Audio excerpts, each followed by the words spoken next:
आपण पाहताय प्राध्यापक डॉक्टर मच्छिंद्र सत्य यांचे लोकसंवाद न्यूज. सत्य जे तुमच्या समोर. बकरी ईदच्या कुर्बानीवरून नितेश राणेंच्या विधानाला राष्ट्रवादी काँग्रेसचे आमदार इंद्रिस नाईकवाडी यांनी प्रत्युत्तर दिले. नितेश राणेंनी आम्हाला शिकवू नये, उगाच दोन समाजात दुफळी निर्माण करून हिरो बनण्याचा प्रयत्न नितेश राणे करतायत, अशी टीका नाईकवाडी यांनी केली आहे. पाहूया. मी मुळात सांगतो की नितेश राणेंना आता एक सवय लागून राहिलेली आहे. कायम आपण किती जबाबदारीनं वागावं, किती जबाबदारीच्या पदावर आपण आहोत, शासनात आपण मंत्री म्हणून काम करतो, तर तेवढ्याच जबाबदारीनं सर्व महाराष्ट्रातल्या सर्व जनतेला बरोबर घेऊन जाण्याचं काम जबाबदारी त्यांची आहे. पण ती जबाबदारी सोडून का वागतायत याचं काय मला ज्ञान मिळत नाही आहे, होत नाही आहे. मुळात असं आहे की व्हर्च्युअल कुर्बानी, प्रतिकात्मक कुर्बानी करावी, कॉम्प्युटरवर करावी वगैरे असं काहीतरी शहाणपणाचं ते बोलत आहेत. अरे ज्या त्या धर्मियांचं एक उत्सव सण आहे आणि ते उत्सव सण साजरे करताना त्यांनी कशा पद्धतीने ती साजरी करावीत यासंबंधी ज्या त्या धर्मात त्या संबंधीची सूचना गाईडलाईन्स दिलेल्या आहेत, त्या गाईडलाईन्सनुसार प्रत्येकाचे सण साजरे होतात. तसेच मुस्लिमांचा हा देखील बकरी ईदचा सण त्या गाईडलाईन्सनुसारच आज वर्षानुवर्षे हजारो वर्षापासून साजरा होतो आहे. हा काही नवीन नाही आहे.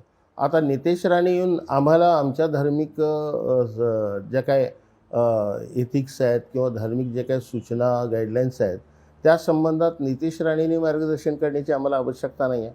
आमचे धार्मिक मार्गदर्शन करणारे आमचे मौलवी वगैरे हे जे काय आमचे धर्मतज्ज्ञ आहेत, धर्मज्ञानी माणसं आहेत, त्यांच्याकडून आम्हाला मिळतच असतं मार्गदर्शन. त्यामुळे नितेश राणेंची अशा मार्गदर्शनाची कोणाला गरजही नाही आहे. अनावश्यक ते असं का मार्गदर्शन करतात किंवा असं का बोलतात याचं काय सुगाव आम्हाला लागत नाही, ज्ञान होत नाही आहे.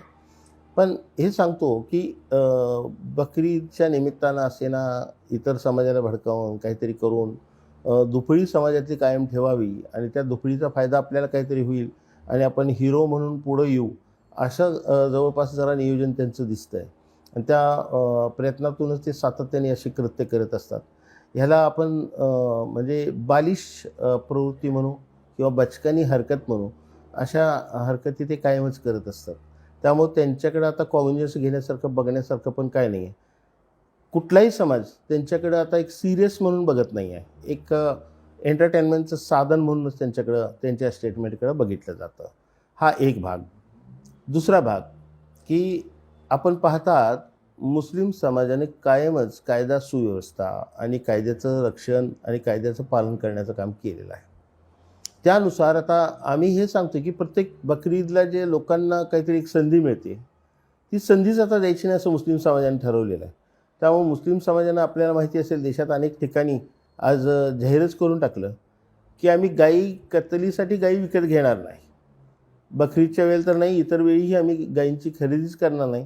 आणि उलट आमच्या समाजाने एक आव्हान केलेलं आहे की गाईला जर आपण गोमाता मानतो, तिचा दर्जा एवढा मोठा आहे असं म्हणतो आपण, तर गाईला आपण म्हणजे राष्ट्रीय पशु म्हणून जाहीर करावं, जेणेकरून असा विशेष पुढे येणार नाही, अशी मागणी मुस्लिम समाजाने केली आहे. त्यामुळं ह्या समाजाकडे सरकारनं गांभीर्यानं लक्ष द्यावं आणि राष्ट्रीय पशु म्हणून गाईला घोषित करावं, जेणेकरून सगळाच प्रश्न संपुष्टात येईल. पण अशा काही लोकांना ते संधी मिळत राहते काहीतरी बरळायची आणि त्या माध्यमातून. पाहत रहा लोकसंवाद न्यूज. जय भारत, जय महाराष्ट्र.